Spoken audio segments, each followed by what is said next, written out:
ஹைகோர்ட்ல GR. Swaminathan அவர்கள் ஒரு தீர்ப்பை வெளியிட்டிருக்காரு. அது என்னன்னா, பக்ரீத் பண்டிகை முன்னிட்டு அனுமதிக்கப்பட்ட இடங்களை தவிர்த்து பொது இடங்கள்ல நீங்க பலியிடக்கூடாது, அது மாடோ ஆடோ எதுவா இருந்தாலும் அங்க நீங்க பலியிடக்கூடாது அப்படின்னு ஒரு தீர்ப்பை சொல்லியிருக்காரு. இந்த நேரத்தில் இப்படி ஒரு தீர்ப்பு வெளிவர வேண்டிய அவசியம் என்ன? இதுக்கு பின்னாடி இருக்க அரசியல் என்ன? அவர் ஸ்பெசிஃபிக்கா மாடு பத்தி தான் அதிகமா சொல்லியிருக்காரு. மாடு தான் ஸ்பெசிஃபிக்கா சொல்றாரு. ஏன் அதை சொல்ல வேண்டிய அவசியம் இருக்குன்னா, அதுவும் பக்ரீத்துக்கு முன்னாடி ஒரு இந்து மக்கள் கட்சியை சேர்ந்த பொதுச் செயலாளர் அவர் தான் வழக்கு போடுறாரு. எப்படி திருப்பரங்குன்றத்துக்கு ராம ரவிக்குமார் அவர் ஏற்கனவே இந்து மக்கள் கட்சியில இருந்தவர், அதுக்கப்புறம் இந்து தமிழர் பேரவையை ஏதோ ஒரு அமைப்பு நடத்திட்டு இருக்காரு. அவரு வழக்கு போட்டார். உடனே அந்த வழக்கு எடுத்துக்கிட்டு தர்கா பக்கத்துல தீபம் ஏத்தணும்னு நம்ம ஜி.ஆர். சாமிநாதன் அவர்கள் சொல்லிட்டார். இப்போ வழக்கு போட்டிருக்கிறது இந்து மக்கள் கட்சி. இவங்களோட கொள்கையே பார்த்தோம்னா, இந்துத்துவா பேசக்கூடியவங்களோட கொள்கையே எல்லா வட மாநிலங்கள்ல பல மாநிலங்கள் நடந்ததெல்லாம் நம்ம பார்த்திருக்கோம். யாரெல்லாம் மாட்டுக்கறி எடுத்துட்டு போறாங்களோ அவங்க எல்லாம் அடிக்கிறது, கொல்றது, பசு பாதுகாவலர் அப்படிங்கிற பேர்ல வீடுகளை கொளுத்துறது, வன்முறையில் ஈடுபடுறது, இப்படி கொள்கைகள் கொண்ட இந்த கருத்தியல்ல இருந்து வரக்கூடிய அமைப்புல இருந்து ஒரு வழக்கு போடப்படுது. ஸோ அதனுடைய பின்னணியெல்லாம் விட்டுட்டு இவர் என்ன சொல்றாருன்னா, மாடு வெட்டக்கூடாது பொது இடத்துல எங்கேயும் அப்படின்னு சொல்றாரு. என்ன காரணம் அப்படின்னா, மாடு வெட்டுறது, மாட்டுக்கறி சமைக்கிறது, மாடு பலியிடுறது அப்படிங்கிறது பக்ரீத் பண்டிகைக்கோ அல்லது முஸ்லீம்களுக்கோ அது ஒரு கண்டிப்பா செய்ய வேண்டிய சடங்குலாம் கிடையாது. மத நம்பிக்கையில அப்படி கண்டிப்பா அப்படிலாம் கிடையாது அப்படின்னு சொல்றாரு. இப்ப நமக்கு என்ன கேள்வி வருதுன்னா, தீபாவளி வருது. தீபாவளி அன்னைக்கு எல்லா பெரும்பாலான இந்துக்கள் வீட்டுல தமிழ்நாட்டுல பாத்தீங்கன்னா நீங்க கறி எடுப்பாங்க. ஆமா, எல்லாம் கறி எடுத்து பயங்கரமா செஞ்சு சாப்பிடுவாங்க. அன்னைக்கெல்லாம் பார்த்தோம்னா எல்லா ஊர்லயும் அந்த தெருவோட கார்னர்லயே வச்சு ஆடு வெட்டி அறுத்து விற்பாங்க, கோழி கறி விற்பாங்க, எல்லாமே பண்ணுவாங்க. இதுக்கெல்லாம் யாரும் யாருக்கிட்டையும் பர்மிஷன் வாங்க மாட்டாங்க, எந்த லைசன்ஸும் கிடையாது, அங்க அறுக்கிறதுக்கு எந்த தடையுமே கிடையாது. இப்ப தீபாவளி அன்னைக்கு எந்த ஊர்லயும் ஆடு அறுக்க கூடாது அப்படின்னு ஒரு தீர்ப்பு கொடுத்தா இல்ல கொடுக்க முடியுமா? முடியாது, பிரச்சனை வரும். ஆனா அது அவங்களோட பண்டிகைன்றதுனால மேபி செய்யாம கூட இருக்கலாம். இப்ப தீபாவளி அன்னைக்கு ஆட்டுக்கறி சாப்பிட்டு ஆகணும் கண்டிப்பா அப்படின்னு ஏதாவது அவசியம் இருக்கா? இந்து மத நம்பிக்கையில இல்ல, அப்படி எந்த இதுலயும் சொல்லப்படல. அவசியமா நீங்க கறி சாப்பிடணும்னு சொல்லல. முடிஞ்சா நீங்க சாப்பிடாம இருக்கிறதா சொல்லுவாங்க. அப்போ என்னன்னா, கறி சாப்பிட்டு வர்றது ஒரு மரபாக ஃபாலோ பண்ணிட்டு வர விருப்பம் கூட. அப்ப அதனால அதை தொடர்ச்சியா ஃபாலோ பண்றாங்க. அப்படி இஸ்லாமியர்களுக்கு பக்ரீத் அன்னைக்கு குர்பானிங்கிற பேர்ல ஆட்டையோ மாட்டையோ பலி கொடுத்து உண்றது அப்படிங்கிறது அவங்க மரபா ஃபாலோ பண்ணிட்டு வராங்க. நீங்க எல்லாத்தையுமே உங்க மதத்துல புக்ல சொல்லப்பட்டிருக்கா அப்படின்ற இடத்துல இருந்து ஆராய்வீங்களா? அரசியலமைப்பு சட்டம் மாதிரி பேசிட்டு இருக்காங்க. சட்டத்துல இடம் இருக்கா, சொல்லி இருக்கா அப்படின்ற மாதிரி குர்ஆன்ல சொல்லி இருக்கா அப்படி நீங்க ஆராய்ச்சி பண்ணுவீங்கன்னா, நம்ம அடிப்படையில அப்ப மாட்டை பலியிடுதல் அப்படிங்கிறது இந்தியாவினுடைய மரபு. மாட்டுக்கறி சாப்பிடுறது அப்படிங்கிறது இந்தியாவினுடைய மரபு. ரிக்வேத காலத்துல ரிக்வேத பாடல்கள்ல ஆதாரங்கள் இருக்கா? எல்லா ரிஷிகளும் மாட்டுக்கறி சாப்பிட்டதுக்கான ஆதாரங்கள் ரிக்வேத பாடல்கள்ல இருக்கு. அவங்க எல்லாரும் மாட்டுக்கறி மாட்டு இறைச்சி சாப்பிட்டு இருக்காங்க. அப்ப இந்தியாவினுடைய மரபு வேத மரபு தான். வேத கால நாடு இந்தியா, வேதத்தின் நாடுன்னு சொல்றாங்கல்ல, அந்த வேதத்துல மாட்டுக்கறி உண்டதுக்கான ஆதாரங்கள் இருக்கு. அப்ப நீங்க இவர் என்ன சொல்றாருன்னா, ஜி.ஆர். சாமிநாதன் அவர்கள் கிருஷ்ணர் காலத்துல இருந்தே நமக்கு தெரியும் மாடுலாம் புனிதமானது அப்படின்ற வரலாறு நமக்கு இருக்குங்கிற. கிருஷ்ணர் மேய்ச்சதுனாலே ஆடு புனிதமாச்சு, மாடு புனிதமாயிடுச்சா? கிருஷ்ணர் எப்ப வரலாற்றுக்குள்ள வந்தாருன்னு நமக்கு தெரியல. புராணத்துல இருக்கிறாரு, மத நம்பிக்கையில இருக்கிறாரு. நீங்க மத நம்பிக்கையின் அடிப்படையில ஒண்ணு செய்யுங்க செய்யாதீங்கிறதெல்லாம் நீங்க தனிப்பட்ட நபரா பேச முடியும். ஆனா ஒரு நீதிபதியா நீங்க அரசியல் சாசனப்படி தான் பேச முடியும். வரலாறு கிருஷ்ணர் இருந்தாருங்கிறது வரலாறா? இல்ல, அது ஒரு புராணம். அது ஒரு புராணம், மத நம்பிக்கை. இந்த மத நம்பிக்கையை யாராவது புண்படுத்தினா நீங்க கேள்வி கேளுங்க, அதெல்லாம் வேற. அது வரலாறுன்னு சொல்லக்கூடாது. அப்போ இந்த வரலாற்றின் அடிப்படையில புனிதமானது இங்க முஸ்லீம்கள் இப்படி பண்ணக்கூடாது அப்படிங்கிற மாதிரி அவர் சொல்ல வர்றார். இது அடிப்படையிலேயே அரசியலமைப்பு சாசனத்துக்கு எதிரான ஒரு விஷயமா தான் பார்க்கப்படுது. இதே பீஃப் பேன் வேணும்னு சொல்லி சுப்ரீம் கோர்ட்ல ஒரு வழக்கு 2 நாளைக்கு முன்னாடி போடப்பட்டிருக்கு.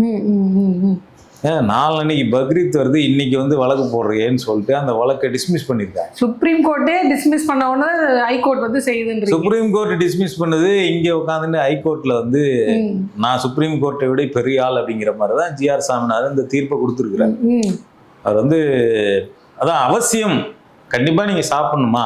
இது வரைக்கும் இந்த கலாச்சாரம் நார்த் இந்தியாவில தான் இருந்திருக்கு. அதாவது கோயில்ல இருந்து இத்தனை கிலோமீட்டர் வரையும் நீங்க வந்து கறி வந்து வெட்டவோ சமைக்கவோ விற்கவோ எதுவுமே கூடாது அப்படின்றது முழுக்க முழுக்க பாஜகவோட ஸ்டைலு அப்படின்னு தான் நம்ம சொல்லுவோம். ஆனால் இப்போ இது தமிழ்நாட்டில் வருது அப்படின்னும் போது தான் நம்மளுக்கு வந்து இது ஒரு பயமா இருக்கு. இது எதிர்த்து யாருமே எதுவுமே பேசலையே, எதுவுமே குரல் கொடுக்கலையே, கண்டனங்கள் வரலையே.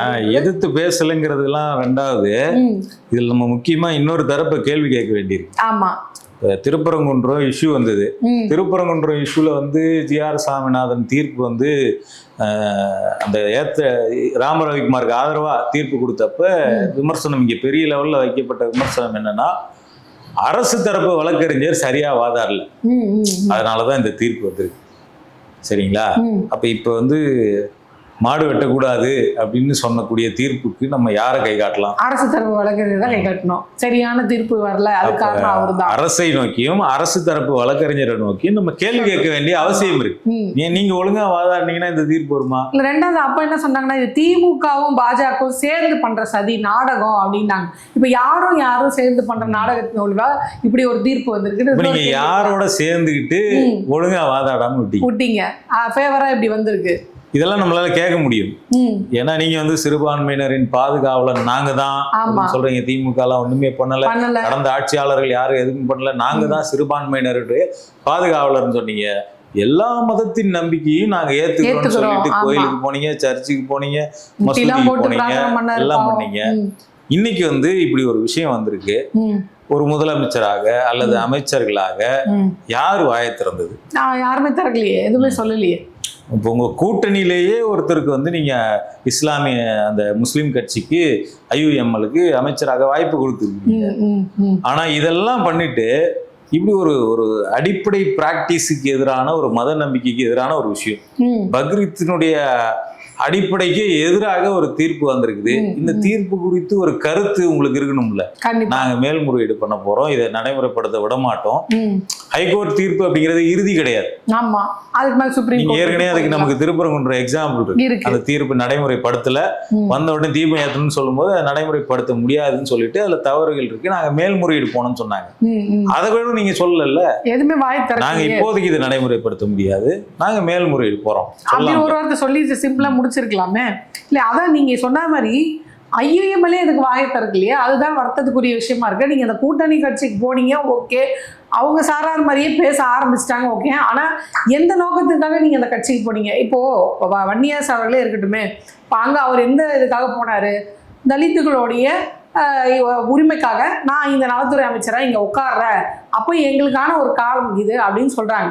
ஆனா அவர் அமைச்சராக அந்த துறையில இருக்கும் போதே இன்னைக்கு சென்னையில சைதாப்பேட்டையில ஒரு நவீன தீண்டாமை வந்து நடத்தப்பட்டு இருக்கிறது. அதாவது இந்த ஹவுசிங் போர்டு பிரிக்கிறதுல தலித்துகளுக்கு ஒரு பில்டிங்கோ மாற்று சாதியினருக்கு ஒரு பில்டிங்கோ பண்ணணும் அப்படின்ட்டு தாவேக்காவுடைய MLA-வே வந்து முன்னிருந்து இதை செஞ்சிருக்காரு. இதுக்கே வந்து அவங்க வந்து வாயை திறக்கலையே. ஆக்சுவலா இதெல்லாம் வந்து அவங்களுடைய கூட்டணி கட்சிகளா இருக்கட்டும் அல்லது தோழமை சக்திகளா இருக்கட்டும், அவங்க ஆட்சி அமைக்க ஆதரவு கொடுத்தவர்களா இருக்கட்டும், இவங்க எல்லாருமே இந்த கேள்வி எல்லாம் எழுப்பணும். இதெல்லாம் தாண்டி நமக்கு வந்து இந்த பர்டிகுலரா இந்த பசு விவகாரத்துல வந்து இந்தியாவினுடைய மரபே வந்து கேள்விக்குள்ளாக்கப்படுது. ஒரிஜினல் மரபு கேள்விக்குள்ளாக்கப்படுது. இங்க வந்து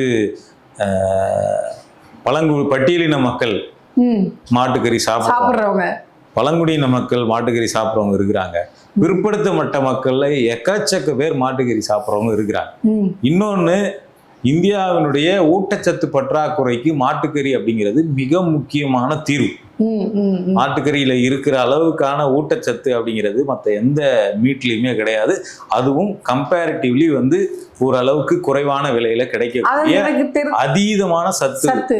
நீங்க சொல்லும் போதே எனக்கு வந்து நிறைய பேர் தெரிஞ்சவங்களே சொல்லியிருக்காங்க. அவங்க என்ன சொல்லுவாங்கன்னா, என்னுடைய வருமானத்திற்கு நான் ஒரு ஆட்டுக்கறி 1 கிலோ எடுத்துலாம் சாப்பிட முடியாது, அப்போ நான் பீஃப் எடுத்து சாப்பிடும்போது அது எனக்கு அந்த விலையும் வருது, ஆட்டுச்சத்தில் இருக்க அந்த ஆட்டுக்கறியில் இருக்க அந்த ப்ரோட்டீன் வந்து எனக்கு இதில் கிடச்சிருது, அதனால நாங்கள் இது வந்து கன்சியூம் பண்ணுறோம், எங்களுக்கு எதுவாக இருக்குது அப்படின்ட்டாங்க. இன்னைக்கு பொது இடத்துல வச்சு வெட்டக்கூடாதுன்னு சொல்கிறவங்க, நாளைக்கு நார்த் இந்தியா மாதிரியே இங்கே வந்து இந்த குறிப்பிட்ட மீட்டருக்குள்ளே நீங்க வந்து சாப்பிடக்கூடாது, விற்கக்கூடாது அப்படின்ற நிலைமைக்கு போக மாட்டாங்களா? அதான் இப்ப ஜெயலலிதா வந்து ஆடு கோழி பலியிடுதலை தடை செய்யற சட்டம் கொண்டு வந்தாங்க. கடுமையான எதிர்ப்பு கிளம்பிச்சு. நீங்க எங்களுடைய மரபுல, எங்களுடைய வழிபாட்டு மரபுல, எங்களுடைய உரிமையில தலையிடுறதுக்கு நீங்க யார் அப்படிங்கிறது தான் அந்த சாராம்சத்தினுடைய கேள்வி. அப்புறம் அந்த சட்டமே தூக்கி எறியப்பட்டுச்சு. அப்ப இந்து மக்களுக்கு ஒரு பிரச்சனை அப்படின்னும் போது ஆடு கோழி பலியிடுதல் தடைனா அதுக்கு எதிராக மக்கள் கிளர்ந்து எழுந்தாங்கன்னா அவங்களுடைய உரிமை இங்க பாதுகாக்கப்பட்டிருக்கு, அரசியல் சாசன பூர்வமா மீட்டெடுக்கப்பட்டிருக்கு. இதே ப்ராப்ளம் தானே இங்கேயும். நீங்க முஸ்லீமுக்குனா ஒண்ணு, இந்துக்குனா ஒண்ணு, கிறிஸ்டியனுக்குனா ஒண்ணு அப்படின்லாம் சட்டம் கிடையாது. பலியிடக்கூடாதுன்னா நீ வந்து எல்லாருக்கும் சொல்லு. அப்புறம் அதை சொல்ல முடியுமா? எல்லாருக்கும் பலியிடக்கூடாது, ஆட்டுக்கறி வெட்டக்கூடாது, கோழி வெட்டக்கூடாது. நம்ம வந்து இல்ல வெஜிடேரியன் சாப்பிடக்கூடாது. நம்ம ஒரு இஸ்லாமியர் ஒருத்தர் வந்து முதல்வரா இருக்காங்க வைங்களேன், மோடி அங்க இருக்க மாதிரி. அப்ப அவங்க வந்து இனிமே வெஜிடேரியனே யாருமே சாப்பிடக்கூடாது, எல்லாம் நான்வெஜ் மட்டும் தான் சாப்பிடணும் அப்படின்னா அது ஏற்புடையதா இருக்குமா? இன்னைக்கு வந்து மாரியம்மன் கோயில் கூழ் ஊத்துற விழாவில் வந்து கருவாடு மீன் தான் வைப்பாங்க படைக்கிறதுக்கு. இன்னைக்கு கருப்பு சாமிக்கு நீங்க விழா நடத்தினாக்கா பலியிடுவாங்க, சாராயம் வைப்பாங்க, கறி படைப்பாங்க, பலியிடுவாங்க. எல்லா அந்த குலதெய்வ கோயில்கள்லயுமே பார்த்தோம்னா நாட்டார் வழக்கு தெய்வங்கள்ல பலியிடுதல் அப்படிங்கிறது மரபு. பழங்கால முருகர் கோயில்லையுமே பலியிடுதல் மரபுகள் வந்து இருந்திருக்குது. திருப்பரங்குன்றத்திலேயே பலியிடுதல் மரபு இருந்திருக்கு அப்படிங்கறத தான் சொல்றாங்க. சோ இப்படி வந்து மரபாகவே இதெல்லாம் விட நீங்க சிந்து சமவெளிக்கு போனீங்கன்னா அங்கவே மாட்டுக்கறி சாப்பிட்டதுக்கான ஆதாரங்கள்லாம் சமீப காலங்கள்ல கிடைச்சிருக்கு. இவ்வளோ மரபு இருக்கு நமக்கு. ரிக்வேதத்துல இருந்து சிந்து சமவெளி காலத்துல இருந்து இன்னைக்கு நடக்கிற சிறுதெய்வ திருவிழாக்கள் வரைக்கும் பலியிடுதல் அப்படிங்கிறது தமிழ்நாட்டினுடைய, இந்தியாவினுடைய மரபு. இந்த மரபுல இஸ்லாமியர்களை தனிமைப்படுத்தி ஏதோ அவங்க இந்துக்களின் புனித தெய்வங்களை வேணும்னே வெட்டி சாப்பிட்றத ஒரு வழக்கமா வச்சிருக்கிறாங்க. இந்துக்களினுடைய மனதை புண்படுத்துவதற்காகவே அவர்கள் மாடுகளை வெட்டி சாப்பிட்றாங்க அப்படிங்கிற உணர்வை மக்களிடையே உருவாக்கி ஒரு மதவாத சிந்தனையை வளர்த்தெடுக்கிறதுக்காக தான் இந்த வேலை நடக்குது. இந்துக்களுடைய மனதை புண்படுத்துது அப்படின்னா இப்போ இந்துக்கள்லேயே ஒரு குறிப்பிட்ட இதை சார்ந்தவங்க இருக்காங்க, ஒரு சாதியை சார்ந்தவங்க இருக்காங்க. அவங்க மாட்டுக்கறி சாப்பிட்டுட்டு தான் இருக்காங்க. அவங்களும் இந்துக்கள் தானே, அவங்களுடைய நம்பிக்கையில் தானே நீங்க வந்து இது பண்றீங்க. அதான் சொல்றேன். இப்போ மாட்டுக்கறி சாப்பிடுறது இந்துக்களின் மரபுக்கு எதிரானது அப்படிங்கிற கேம்பெயினை தொடர்ச்சியா பண்ணிட்டு இருக்காங்க. பண்ணிக்கிட்டே என்ன பண்றாங்கன்னா அடுத்தடுத்து வந்து கறி சாப்பிடுறது இந்துக்களின் மரபுக்கு எதிரானது அப்படிங்கிற டிபேட் நோக்கி தான்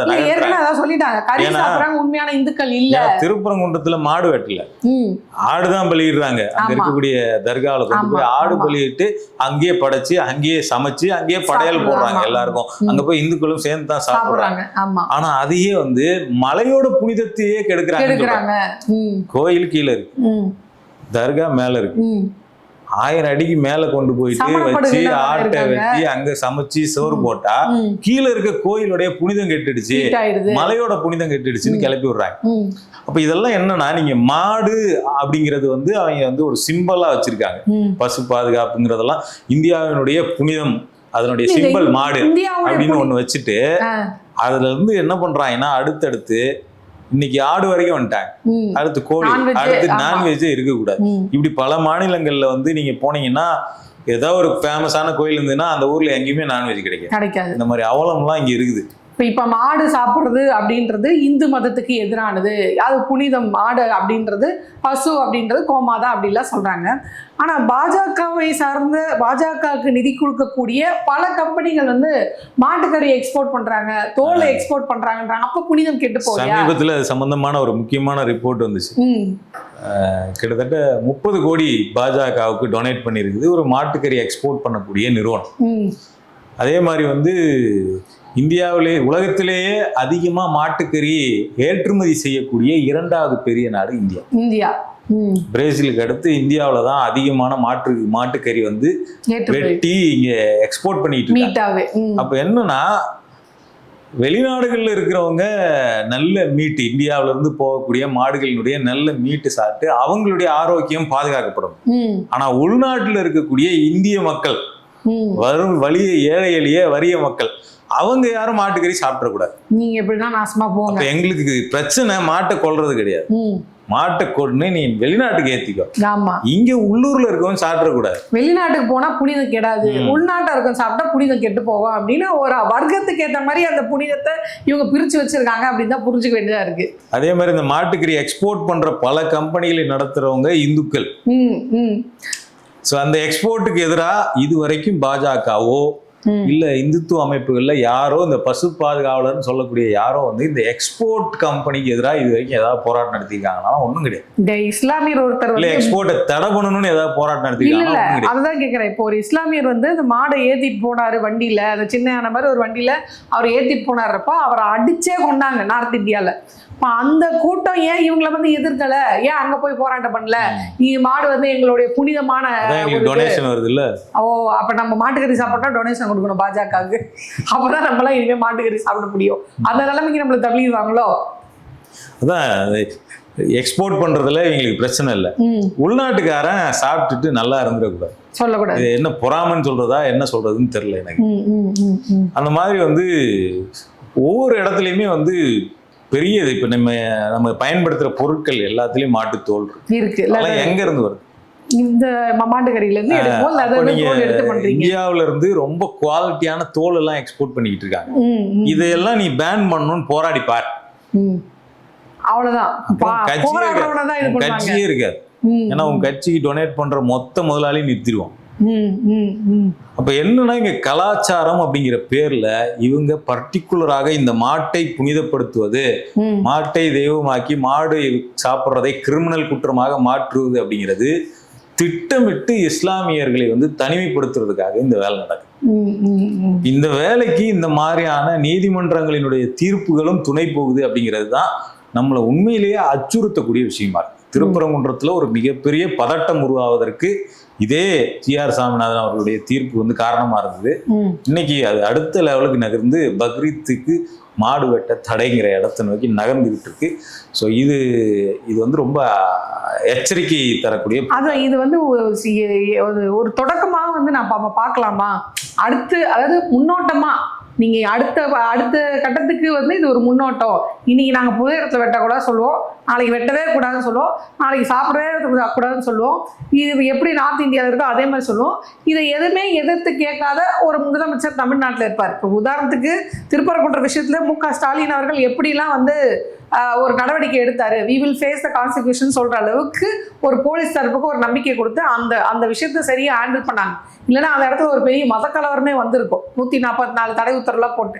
அந்த மாதிரி எடுக்கலன்னா கூட குறைஞ்சபட்சம் ஒரு கண்டனம் தெரிவிக்காத ஒரு முதலமைச்சர் நாளைக்கு அந்த மாதிரி ஒரு வேலை மீன்ஸ் அந்த மாதிரி ஒரு நிலைமை தமிழ்நாட்டுக்கு வந்தாலும் இதே மாதிரி கையை கட்டி தான் வேடிக்கை பார்ப்பாரா அப்படின்ற ஒரு பெரிய அச்சம் இருக்குல்ல. அவகாசம் கொடுங்க, நாங்க இப்பதான் ஆட்சிக்கு வந்திருக்கோம், இன்னும் 6 மாசம் ஆகட்டும் அப்படின்னு சொல்லுவாருன்றீங்களா?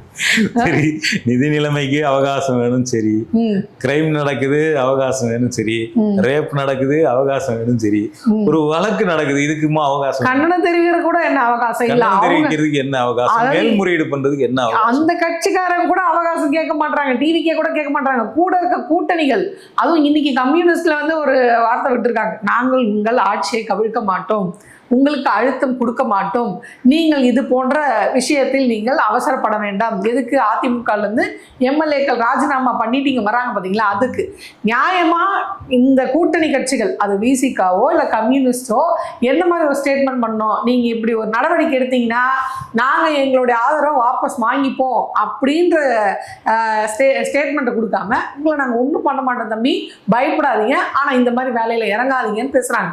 அந்த தாவேக்காவோட ரொம்ப மோசமா இவங்க வந்து பேசிட்டு இருக்கிறத பார்க்கும்போது நம்மளுக்கு பயமா இருக்கு இல்லையா? இது இந்த ஆஃபர் ஒண்ணு தராங்க இல்லைங்களா, இது அவங்களுடைய கட்சி, அவங்களுடைய உரிமை, அவங்க என்ன பண்ணட்டும். ஆனா எல்லார்கிட்டையும் காட்டுற கரார் தன்மை இருக்குல்ல, அது விஜய் கிட்ட ஏன் மிஸ் ஆகுது அப்படிங்கிறதுதான் கேள்வி. எடுத்த உடனேயே விஜய்க்கு வந்து இந்த சொகுசு அப்படிங்கிறது எங்கிருந்து கிடைக்குது? ஏன்னா விஜய் பண்றது அப்படிங்கிறது தமிழ்நாட்டுக்கே புதுசு. அவர் வந்து ரொம்ப அனுபவம் இல்லாதவர், எங்களுக்கு அவகாசம் கொடுங்கன்னு கேட்கிறாங்க. ஆனா 70 வருஷமா தமிழ்நாட்டை ஆண்ட எந்த கட்சிகளும் செய்யாத குதிரை பேரத்தை இன்னைக்கு தமிழ்நாட்டுல விஜய் பண்ணிட்டு இருக்காரு. பாஜக மாடல் அப்படிங்க திமுக ஆட்சியில, அதிமுக ஆட்சியில வேற கட்சியில இருந்து எம்எல்ஏக்கள் வந்து ரிசைன் பண்ணிட்டு திமுகலையும் அதிமுகலையும் சேர்ந்து இருக்கிறாங்க. ஆனா யாருமே ஆட்சி அமைஞ்ச 15வது நாள்ல வந்து சேர்ந்தது கிடையாது. ரெண்டாவது அவங்களுடைய பிரசன்ஸ் இப்ப வந்து உதாரணத்துக்கு நீங்க சொன்ன மாதிரி ஆதவர்ஜுனா சொன்னார், ஓபிஎஸ் வரும்போது தெரியலையா அது குதிரை பேரமா அப்படின்னு ஒரு அடிப்படை அறிவு, அரசியல் அறிவு இருக்கா தெரியாதவளுக்கு அவர் ஒரு ஓபிஎஸ் தேர்தலுக்கு முன்னாடி வந்தாரு. ஓபிஎஸ் வந்ததுனால போடியில இடைத்தேர்தல் நடக்கல. திமுகவும் வந்து அந்த ஒரு நபர் வர்றதுனாலதான் நாங்க ஆட்சி அமைக்க முடியும், அவங்க ஆதரவு வந்தா தான் ஆட்சி அமைக்க முடியும்ன்ற நிலைமையில கிடையாது. ஆனா இங்க வந்து அப்படி இல்லை. இந்த பக்கம் இந்த கூட்டணி போயிருச்சுன்னா அந்த பக்கம் அதை வச்சு நம்ம சமாளிச்சுக்கலாம். ஆக அது ஓப்பனா தெரியுது. இதெல்லாம் தாண்டி மக்கள் ஓட்டு போட்டு 15 நாள் தான் ஆகுது. கரெக்ட். நீங்க ரொம்ப புதுசு, ரொம்ப தூய சக்தி, உங்களுக்கு எந்த அனுபவமே கிடையாது. ஆனா திருடுற அனுபவம் மட்டும் இருக்கு. பணத்துல எம்எல்ஏவே திருடுறது. இந்த அனுபவம் வந்து இது வந்து 70 ஆண்டு கட்சி கிட்ட கிடையாது. ஒரே கட்சி கிட்ட இந்தியாவில இருக்கு, பாஜக இருக்கு. அது வந்து வட மாநிலங்கள்ல பல இடங்கள்ல இதை பண்ணிருக்கிறாங்க. அவங்களே மத்திய பிரதேசத்துல காங்கிரஸ் ஆட்சியை கலைச்சதுக்கு வந்து இப்போ 22 எம்எல்ஏ காங்கிரஸ் வந்து எடுத்தாங்க. 2018 ஆட்சிக்கு வந்தது காங்கிரஸ் 2 வருஷம் கழிச்சுதான் எடுத்தாங்க. 15 நாள்ல ஒரு மிகப்பெரிய கட்சி, ஒரு எம்ஜிஆரும் ஜெயலலிதாவும் வளர்த்தெடுத்த கட்சியை வெறும் 15 நாள்ல உட்காந்துட்டு உடைக்க முடியும் அப்படிங்கிறத காட்டக்கூடிய அளவுக்கு உங்களுக்கு வந்து அந்த அளவுக்கு உங்க பவர் இருக்கு. உங்ககிட்ட ஓபன் ஸ்டேட்மெண்ட் விடுறாரு, உண்மையான அதிமுக இப்ப எங்க கிட்ட தான் இருக்கு, நாங்க தான் உண்மையான அதிமுக. இதுக்கு முன்னாடி காங்கிரஸ் சொன்னார் உண்மையான காங்கிரஸ் எங்க கிட்ட இருக்குன்னாரு. இன்னைக்கு உண்மையான அதிமுக எங்க கிட்ட தான் இருக்கு. வெகு விரைவில் 90% அதிமுகவுடைய நிர்வாகிகள் எங்க கட்சியில வந்து சேர்ந்துருவாங்க அப்படின்னு ஓபன் ஸ்டேட்மெண்ட் விட்டுட்டு, இது குதிரை பேரம் இல்லை. ஆனா தொடர்ந்து இவங்க ஒரு நரேஷன் என்ன பண்றாங்கன்னா, இன்னைக்கும் கூட ஆதவர்ஜுனா திமுக அதிமுக சேர்ந்து கூட்டணி பண்ணி இபிஎஸ் முதல்வர், உதயநிதி வந்து டெபுட்டி சிஎம் ஆகிறதுக்கான பிளான் பண்ணாங்க. ஆக இவங்க பண்ற இந்த குதிரை பேரம் அரசியல்ல இந்த ஒரே ஸ்டேட்மெண்ட்டை வச்சு வந்து மூடி மறைச்சிட்டே இருக்காங்க. ஆக்சுவலா உங்களுக்கு அவகாசம் தர முடியும். எதுல தர முடியும்னா நிதி மேலாண்மையில பயிற்சி எடுத்துங்க அவகாசம் தர முடியும். தொழில்துறை வளர்ச்சியில பயிற்சி எடுத்துங்கன்னு அவகாசம் தர முடியும். இன்வெஸ்ட்மெண்ட்டை உள்ள கொண்டு வர்றதுக்கு டைம் எடுத்துங்கன்னு அவகாசம் தர முடியும். குதிரை பேரம் பண்றதுக்குலாம் அவகாசம் தர முடியாது. ஆமா. ஆனா அது அவகாசமே இல்லாத அளவுக்கு அவங்க எடுத்ததை செஞ்சுட்டு இருக்காங்க. ரொம்ப வேகமா குதிரை வேகம் அரசுன்னா இல்லையா, உண்மையில குதிரை வேகத்துல அவங்க வந்து இந்த குதிரை பேரத்தை வந்து நடத்திட்டு இருக்காங்க அப்படின்னு தான் சொல்லணும். அந்த அளவுக்கு வேகமா போயிட்டு இருக்காங்க. இந்த கூட்டணி கட்சிகளும் கண்டிக்கிறது இல்லைன்றாங்க. இப்ப ரெண்டாவது இன்னொரு பிரச்சனை என்ன கிளப்பி விட்டுருக்காங்க, புதுசா ஒரு சர்ச்சை வெளியாயிட்டு இருக்கு. என்ன அப்படின்னு பாத்தீங்கன்னா, கேரளால பினராயி விஜயன், அதாவது முன்னாள் முதலமைச்சர் பினராயி விஜயன் இருக்காருல்ல, இவருக்கு வந்து இடி ரைட் போயிருக்கு. இடி ரைட் போய் அது ஒன்றும் மாட்டலை. அதுக்கு ஒரு பெரிய எதிர்ப்பு வந்து அங்க இருக்க கம்யூனிஸ்டுகள் வந்து கொடுத்துருக்காங்க. பேபி கொடுத்துருக்காரு. மற்றபடி இங்க இருக்கக்கூடிய கம்யூனிஸ்டுகள் கண்டனம் தெரிவிச்ச மாதிரி என்ன கண்டனம் தெரிவிச்சிருக்காங்க. ஓகே. இப்ப இன்னொரு விஷயம் என்ன சொல்றாங்க அப்படின்னா, இதே மாதிரி கூடிய சீக்கிரம் மு.க. ஸ்டாலின் அவர்களுக்கு இந்த மாதிரி ஒரு இடி ரைட் வர்றதுக்கான வாய்ப்பு இருக்கு. அப்படி பண்ண முடியுமா? ஒரு மாநில கட்சி நினைச்சா, இப்ப அங்க காங்கிரஸ் தான் பண்ணிடுச்சு அப்படின்னு ஒரு நரேஷன் செட் பண்றாங்க. இதே மாதிரி விஜய் வந்து இந்த மாதிரி இங்க வந்து அடுத்து மு.க. ஸ்டாலின் வந்து பண்ணுவாரு அப்படின்னு ஒரு நரேஷன் செட் பண்ண, உண்மையிலே அதுக்கான வாய்ப்பு நினைச்ச உடனே எல்லாம் பண்ணிட முடியாது. நீங்க என்னன்னா, இந்த பினராயி விஜயன் மேல இருக்கக்கூடிய வழக்கு அப்படிங்கிறது தேர்தலுக்கு முன்னாடி இருந்தே இருக்கக்கூடிய வழக்கு தான். அவங்களுடைய மகள் சம்பந்தமான ஒரு நிறுவனம் நினைக்கும். அந்த நிறுவனமும் கவர்மெண்ட்ல இருக்கக்கூடிய ஒரு மைனிங் கம்பெனிக்கும் இடையிலான ஒரு ஒப்பந்தம் தொடர்பான வழக்கு. அந்த வழக்கு வந்து முன்னாடி இருந்தே நடந்துட்டு இருக்கக்கூடிய ஒரு வழக்கு தான். அந்த வழக்குல இப்ப ஆட்சி பறிபோன உடனே வந்து அவரை முடக்குவதற்காக ஒரு திட்டமிட்டு ஒரு வேலை நடத்தப்படுது. இதுக்கு பின்னாடி எனக்கு தெரிஞ்சு காங்கிரஸ் ஒரு பக்கம் இருக்குதுன்னு சொல்லப்பட்டாலுமே பாஜக அரசு தான் இருக்க முடியுங்கிறது என்னோட பார்வை. எப்படின்னா வந்து எப்பவுமே அவங்க வெஸ்ட் பெங்கால்லையும் அப்படிதான் நடந்துச்சு. எப்படின்னா, நீங்க கம்யூனிஸ்டுகள் ஆட்சிக்கு இழந்த பிறகு எதிர்கட்சி இடத்தை பாஜக அடைஞ்சது. அப்ப எதிர்கட்சி இடத்தை அடைவதற்கான முயற்சி கேரளாவில் நடந்துகிட்டு இருக்கோம் அப்படின்னா இதை பார்க்க வேண்டியிருக்கு. ஏன்னா நீங்க எதிர்கட்சி ஆனதுக்கு அப்புறம் ஆளுங்கட்சி ஆகிறது பெரிய விஷயம் கிடையாது. அப்படி வெஸ்ட் பெங்கால்ல படிப்படியா அந்த இடத்தை நோக்கி பாஜக நகர்ந்துருக்குங்கிறத கடந்த 20 வருஷத்தை நீங்க பாத்தீங்கன்னா தெரியும். முதல்ல கம்யூனிஸ்டுகள் இருந்தாங்க, கம்யூனிஸ்டுகள் ஒழிக்கப்பட்டு அப்புறம் வந்து திரிணாமுல் காங்கிரஸ் வந்தது, அப்புறம் கம்யூனிஸ்டுகள் பின்னாடி தள்ளப்பட்டு எதிர்கட்சியா பாஜக வந்தது, இப்போ பாஜக ஆளுங்கட்சி ஆயிடுச்சு. ஒரு ஒரு பிரசன்ஸே இல்லாத கட்சி இன்னைக்கு ஆளுங்கட்சியா மாறிடுச்சு. அப்படி கேரளாவில் இப்போ ஒரு சீட்டு எம்பிஏ ஜெயிக்கிற அளவுக்கு வந்திருக்கிறாங்க. ஃபர்தரா வந்து எதிர்கட்சியாக மாற்றுவதற்கான வேலை, கம்யூனிஸ்டை ஒழிக்கிறதுக்கான வேலையாக இந்த விஷயத்தை வந்து பார்க்க முடியுது அப்படிங்கிறது. அப்படியெல்லாம் வந்து தமிழ்நாட்டில் வந்து ஸ்டாலின், மு.க. ஸ்டாலின் அவர்கள் மேல எந்த வழக்கும் கிடையாது. அப்ப இதுவும் தாவேகாவோட ஒரு பொய் பிரச்சாரமா இருக்குமோ? ஏற்கனவே இருக்கக்கூடிய அமைச்சர்களை முடக்க முடியும் அவங்களால. இப்ப கே.என். நேரு மேல ஒரு இடி வழக்கு இருக்கு, இன்னும் செந்தில் பாலாஜி மேல இருக்கு, இன்னும் சில அமைச்சர்கள் மேல எல்லாம் இருக்குது. ஸ்டாலின் மேல அப்படி எந்த வழக்கும் கிடையாது. அதனால இடியை வச்சு அப்படி எல்லாம் நினைச்ச நினைப்புக்கு ஏத்த மாதிரிலாம் பண்ணலாம். அப்ப சும்மானா ஒரு த்ரெட் வந்து மக்கள் மத்தியில பரப்புறாங்க, அடுத்து வந்து ஸ்டாலினை வந்து இவர் தூக்குவாரு, விஜய் வந்து ஏதோ ஒன்று செய்ய போறாரு அப்படின்னு வழக்கமாக இவங்க வெளியிடக்கூடிய அந்த பொய் செய்திகளில் எதுவும் ஒரு பொய் செய்தி அப்படின்னு நம்ம எடுத்துக்கிட்டாலும் அவங்க என்ன பண்ணுறாங்கன்னா மறுபடியும் நாங்கள் வந்து ஆக்ஷன் எடுத்துருவோம், விஜய் அவர்களுக்கு எதிராக பேசினா நாங்கள் ஆக்ஷன் எடுப்போம்.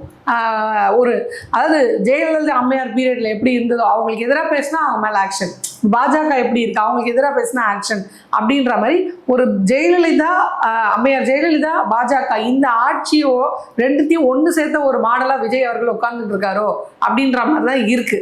ஸோ அப்போ அந்த பயத்தினூடாக இவங்க வந்து என்ன செஞ்சு இது பண்ண நினைக்கிறாங்க, அடக்குமுறையை தான் வந்து இங்க வந்து கட்டெடுக்கிறாங்க. இப்ப முக்தார் கடத்தப்பட்டது அது வந்து ரொம்ப முக்கியமான விஷயமா நான் பாக்குறேன். நீங்க முக்தார் மேல சரி தவறு அப்படிங்கறதெல்லாம் ரெண்டாவது வாதம். முக்தார் தப்பு பண்ணிருக்கிறார் அப்படின்னு நீங்க அப்படின்னா நீங்க வந்து கம்ப்ளைண்ட் எடுங்க, எஃப்ஐஆர் ஃபைல் பண்ணுங்க, அவருக்கு சம்மன் கொடுங்க, விசாரிங்க. அது வந்து அவருக்கு வந்து அவருடைய வழக்கை நடத்துவதற்கான வாய்ப்பை கொடுங்க. கோர்ட் இருக்கு, கேஸ் நடக்கட்டும், அவர் வந்து ப்ரூவ் பண்ணட்டும் அவர் மேல தப்பா இல்ல உங்க மேல தப்பா அவர் ப்ரூவ் பண்ணட்டும். இதுக்கான வழக்கு இதுக்கான வாய்ப்புகளை லீகல் சட்டம் வந்து வழங்குது. ஆனா இந்த சட்டப்படி நீங்க போகாம இல்லீகலா வந்து எந்த வழக்கையுமே பதியாம அவர் வந்து குடும்பத்தோட போயிட்டு இருக்காரு. போற வழியில அவரை வந்து இல்லீகலா ட்ராக் பண்றாங்க, ட்ரேஸ் பண்ணி கொண்டு போயிட்டு அவரை வந்து வேற ஒரு ஊர்ல சம்பந்தமே இல்லாம வேலூர் பக்கத்துல வச்சு அவரை வந்து காரை வழிமறிச்சு இன்னொரு கார்ல யூனிஃபார்ம் இல்லாத போலீஸ் வந்து அவங்க ஃபேமிலியை அனுப்பிச்சு விட்டுட்டு அவரோட வீட்டுல இருந்து அவரை தனிமைப்படுத்தி கூட்டு போயிட்டு நீங்க ஏன் கவர்மெண்ட்டுக்கு, அதாவது கவர்மெண்ட்னா இப்ப இருக்க கவர்மெண்ட் விஜய்க்கு எதிராகவே வீடியோ போடுறீங்களே, அவருக்கு ஆதரவா 2 வீடியோ போடுங்கன்னு பேச்சுவார்த்தை நடத்துறாங்க அவர்கிட்ட. ஸோ அந்த அவங்க போலீஸ் யூனிஃபார்ம் இல்லாம ஒரு கார்ல வந்து கூட்டு போறத நம்ம கடத்தல்னு பாக்குறதா இல்ல கைதுன்னு பாக்குறதா என்னன்னு பாக்குறோம், மிரட்டல்னு பாக்குறதா எதுன்னு தெரியலையே. அப்ப அந்த இடத்துல ஒருத்தர் கூட்டு போறாங்கல்ல அவரோட மனநிலை என்னவா இருக்கும்? கூட்டு போய் நம்ம அடிக்க போறாங்களா, சித்திரவதை பண்ண போறாங்களா, இல்ல என்கவுண்டர் பண்ண போறாங்களா, கொலை பண்ண போறாங்களா, என்ன பண்ண போறாங்க? அப்படி என்ன பயங்கரமான கேஸ் நம்ம மேல இருக்குன்னே அவருக்கு தெரியும். ஒரு ஊடகவியலாளர் அவர் மேல தப்புனா நீங்க நேரா வீட்டுக்கு போலாம், ஆபீஸுக்கு போலாம். அவரே நான் காலையில வந்து சரண்டர் ஆவறங்கறாரு, ஆபீஸுக்கு போலாம். அவரை அரெஸ்ட் பண்றதுக்கோ இல்ல நடவடிக்கை எடுக்கிறதுக்கோ புகார் அவர் மேல கம்ப்ளைண்ட் போடுறதுக்கோ இவ்வளவு வழிகள் இருக்கு. ஆனா இதை விட்டுட்டு ஒரு இல்லீகலான பேக்டோர் வழியை நீங்க ஃபாலோ பண்ணணும்னு நினைக்கிறதே இருக்குல்ல, அதுவே ஒரு அப்பட்டமான த்ரெட். இது நாளைக்கு யாருக்கு ஒண்ணா நடக்கலாம். ஏன்னா இப்ப இது வந்து முக்தார் வெளியில சொல்லல, அவர் பயந்து இதை வெளியில சொல்லாம இருந்திருந்தார் அப்படின்னா இது மிகப்பெரிய த்ரெட். எத்தனை பேருக்கு இது நடந்திருக்குன்னு தெரியாது. எதிராக பேசுறவங்க எல்லாருக்குமே இப்படி ஒரு நடக்க வாய்ப்பு இருக்குன்ற ஒரு பயத்தை ஏற்படுத்துது. அப்ப இது ஒரு மோசமான போக்கு. இது இன்னொரு தோழரோட வீடு, நம்ம ஆபீஸ்ல வேலை செய்யக்கூடிய சத்யராஜ், அவரோட வீட்டுக்கு கியூ பிரான்ச் போய் போட்டோ எல்லாம் எடுத்திருக்கிறார். அப்ப அவங்க குடும்பத்தை பத்தி விசாரிக்கிறது. அப்ப இது தொடர்ச்சியான ஒரு த்ரெட் வந்து கொடுக்கப்படுது. இது ஒரு ஆரோக்கியமான போக்கு கிடையாது. ஊடகவியலாளர்களுடைய ஒட்டுமொத்த எதிர்ப்பை சந்திக்க வேண்டிய இடத்துக்கு இந்த ஆட்சி நகரும் இந்த போக்கு தொடர்ந்தால் அப்படிங்கிறத சொல்லிக்கொள்ள வேண்டியிருக்கு. சரி, இது பார்ப்போம், பொறுத்திருந்து பார்ப்போம். இன்னுமே இந்த அடக்குமுறை அதிகமாக போதா, அது மீடியா மாதிரியே இருந்தாலும் சரி, இல்லை வேற எந்த துறையாக இருந்தாலும் சரி, ஜனநாயகத்துக்கு எதிரான இந்த நடவடிக்கை அப்படின்றது விஜய் அவர்கள் ஆட்சியில் அது வந்து அதிகப்படியாக போதா, இந்த மாட்டுக்கறி விஷயத்துலேருந்து மீடியா வரைக்கும் நம்ம வந்து பொறுத்திருந்து பார்க்கணும். ஏதாவது நடவடிக்கை எடுப்பாரா இல்லை தொடரதான் போதா அப்படின்றது அடுத்தடுத்த நாட்களில் பார்ப்போம். இத்தனை நேரம் உங்களுடைய கருத்தையும் நேரத்தையும் பகிர்ந்து கொண்டதுக்காக ரொம்ப நன்றி.